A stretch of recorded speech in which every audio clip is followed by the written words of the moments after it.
Is anybody here complaining about not being out there today? Am I going to get any questions about why you didn't get to watch a scrimmage today? Probably would want to be in the press box though, right?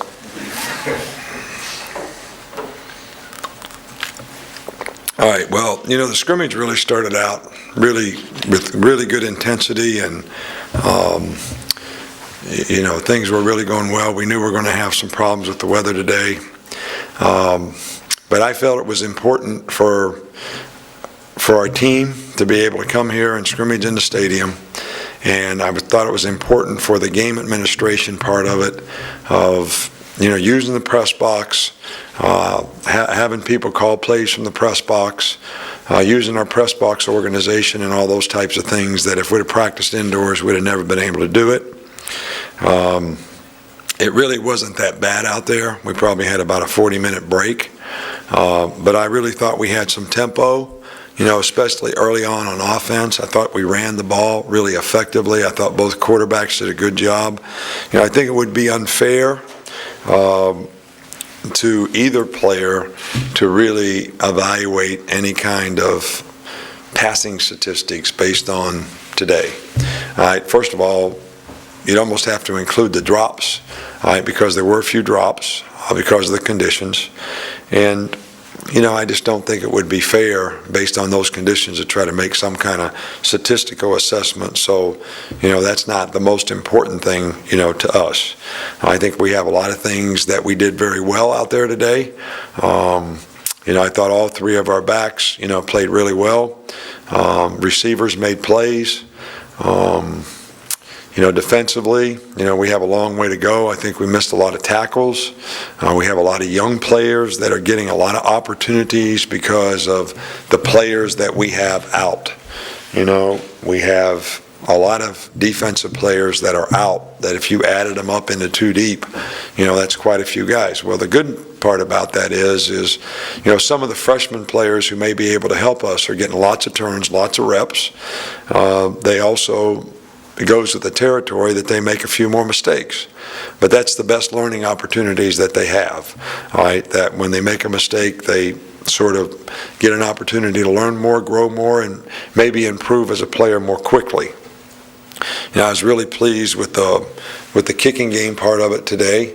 The punter punted well, and I think Griff was 5 out of 6 or 6 out of 7 or something like that. 4 out of 5, and the one he missed, he really didn't have his holder in there. It was right when the storm was coming, and we tried to get finish the drive with the field goal, and he ended up kicking with the 2s. But I thought he did a good job of kicking off. KJ Scott was pretty effective. So I'm obviously, when we watch this film, there's a lot of things that we need to improve on. We have a long way to go in terms of developing a team. And the players have to understand why good teams win. And they got to be willing to do the things to develop the habits that are going to make them successful on a consistent basis. And, that's what we're going to continue to try to work on over this next week. Yeah, just wondering, throughout the fall and just kind of preparing the defense for another season full of up-tempo offenses, have you changed what you simulate in practice, or is it hard to get them real? Well, we do it in practice every day, and we usually do it good on good. We actually scrimmaged a segment of it today. I don't know, it's probably 8 or 10 plays. So, it is hard to simulate when you're not a no-huddle team. All right, but our team is capable of being a no-huddle team. So we practice that against each other, and it's the best way that we can get the best look. So we have practiced it more. But in all honesty, guys, you all make way too much of this. I mean, the last game, team had 21 points against us with 30 seconds to go in the game, and I don't think anybody held them to 21 points all year long. I mean, I saw them score 60 in the SEC championship game or whatever. We shut Ole Miss out here. We had 4 turnovers against Oklahoma that led to 28 points. 2 of them, the defense never even got back on the field. So there were 14 points that they didn't even show up for. They run the kickoff back for a touchdown, recovered a fumble for a touchdown, and gave them the ball another time on a 13-yard line. So, when you look in it deeply relative to how the other teams do we need to play better, or do we play as well against those teams as maybe some other teams? I guess you could make a case for that. But I do think that it's much more difficult for defensive players to sustain their intensity throughout the game when they're playing that many plays. So it becomes a team thing. How about keeping the ball away from them? How about controlling the ball on offense so they don't have the ball so much? So that's something that we did in the A&M game. We didn't play very well on defense in that game, in my opinion. We didn't play very well on defense in the Oklahoma game. We make it out like we're like horrible when we play a team that play. We played 7 no-huddle teams last year. And, we didn't play as well as we should have in a couple of those games. But I also think that it takes the defensive coaches out of the game. We do a good job of scheming people when we play them. We do a good job of telling our players how they need to play things and how to stop what they do. And when you play a no-huddle team, you can't do as good a job of that. You can't do as good a job of that. They don't recognize it as fast. And I don't care how you practice it, it's going to be difficult unless you're a no-huddle team yourself. And that has a downside, because how do you coach the players? You can't coach them between plays, because everything's about how fast you go. So, we're going to improve on it. We're practicing it better. We need to improve on it. But I think we need to improve on defense, period. I think we need to improve in coverage. I think we need to improve in mental errors. I think we need to improve on how we strike people up front. I think we missed too many tackles today, so we got to tackle a whole lot better. And, we can't give up big plays. And we got to be able to pressure the quarterback better. So I think if we can do all those things better, we'll probably play against everybody better. Coach, I guess a little bit of a follow-up on defense. Have some defensive linemen not back. You had at least one, Ashawn, out with an injury. How did that affect the defensive line today? Did anybody step up today that you noticed? Yeah, I think Jonathan Allen's really been playing well. I think Petway's really been playing well. Darren Lake has made some improvement. Foster is a freshman who is getting lots of turns and lots of reps. There are guys that are making a significant amount of improvement. Dalvin was really playing well. He got his toe stepped on, so he didn't really scrimmage today. He got his toe stepped on, last night in practice. So, he might be a day or two or whatever, but all those guys have played better. That was the one part of our team that I thought we had a lot more depth in going into this camp. But we have had a lot of players absent for various reasons that, has not been one of the strengths that we thought it would be. But every one of those players we will get back at some point in time. On the right there. Statistics aside, how would you evaluate the quarterbacks in terms of the job they did in the huddle, leading the guys through not the best of situations out there? I think they both did a lot of good things. I think they both have some things that they wish they had back. And I think they both probably made some choices and decisions that we can improve on. But I also think both guys showed that they're capable of doing what we need to do with them on offense so that we can be effective with the other players that we have. So we're not pleased or satisfied completely with where they are, but we're not disappointed in the progress that we're making at that position. And it was a tough day to operate out there. I mean, after the first, I think, series that each team had, we're 40 minutes in the locker room, and then we go out there and, it's raining the whole time. So, but I thought both guys handled that well, too. Mike? You mentioned Dalvin having to split stuff, and anybody else, any health concerns at all coming out of the scrimmage?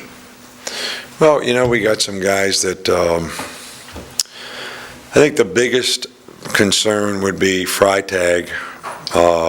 Got a turf toe out there, so those are always difficult, and we probably need to further evaluate that. Gino sprained his knee. He'll probably be out for a day or two, a couple days maybe, I don't know. We had a couple guys get mild ankle sprains, but Dominic Jackson probably has an ankle sprain that might keep him out for a couple weeks. That he probably got the worst, but everything else was just nicks.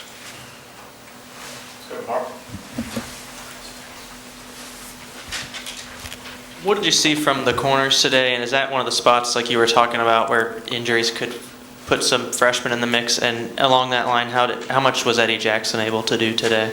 We didn't scrimmage Eddie today. I mean, he probably could have scrimmaged today, but we did not. That was our choice, not to do that. He's been doing a good job in practice. I don't think that's a position that you can play if you're not 100%. And he's certainly making great progress, but he can do everything in practice. But I don't think he's ready to go out there and scrimmage football yet. Cyrus Jones has had a really good camp. Bradley Sylvie's done a really good job so far. Those two guys have done a good job. Tony and Marlon are learning. Maurice Smith has done a good job, so far. So they're all getting plenty of turns, and they're all getting to play a lot. Chris? You talked at the beginning of camp about refining your identity. It's only been a week, but do you like what you've seen so far? Well, I like this team. I kind of feel like, this team has a lot of togetherness. I think they like each other off the field. I think they need to take the brotherhood to the field, a little bit. I think, leadership is something that is a work in progress that we need to keep working on. I think we have a lot more maturity on offense right now in terms of older, more experienced players who have leadership qualities than maybe we do on defense. But I think we certainly need to develop that. Two quick ones, DC, Ken. From what you're able to see, I know you haven't seen film, but just how the offensive line and Cam Robinson fared out there. Cam Robinson's doing really, really well. He's been doing really well all camp. I've been encouraged by the offensive line, to this point. Leon will probably start doing, some stuff this week, or at least go through his sort of acclimation period that he has to go through. It takes 5 days to really, 4 days to get them to where they be in pads like everybody else. But that's probably a good thing, and it'll probably be helpful to him in terms of his rehab. But Shep's been playing really good. Ryan Kelly has been playing really well. RE is consistent. Shank has been playing consistently and doing a good job. And we've been physical, up front. Dominic is a very physical player. He was going to certainly have a presence. Pierce Barker looks as a freshman like a guy that may be able to contribute into two deep. So, I've been kind of pleased with the way that group's come along. Last one, Ken. You mentioned being eager to see the film. I don't know that we've asked you, what is your process, for looking at a film? When will you get a copy, and how will you go through the film on that? Well, I usually do it at home. So tonight, they'll have the film, they'll have the computer at my house before I get to my house. And, you know, I have a hookup in my chair where I sit at home and I watch it. And, you know, I grade the offense and the defense based on, you know, winning plays relative to the down and distance and losing plays relative to the down and distance, and why those plays were successful, and when we failed, why did we fail? Who got hooked? Who didn't do their job right? Who didn't play the play right? Who didn't block the right guy on offense? Whatever it is. Same thing with special teams. You know, we have Squad Sunday tomorrow, which is a tradition around here that I look forward to every year. So I do this in the season on Sunday morning before I go to church. And I've already watched a film. We go to 11 o'clock church, and we start at noon, and I've already seen all the filming, and I just meet with the coaches about the comments that we have. And sometimes I'll watch, you know, parts of the film. And then I kind of mark plays for what we call the good, bad, ugly reel.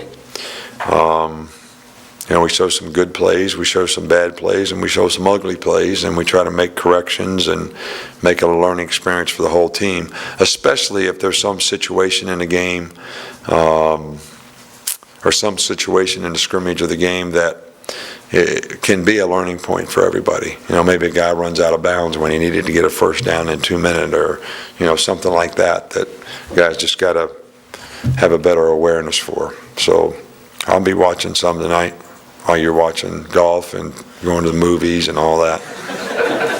Thanks. All right, see you.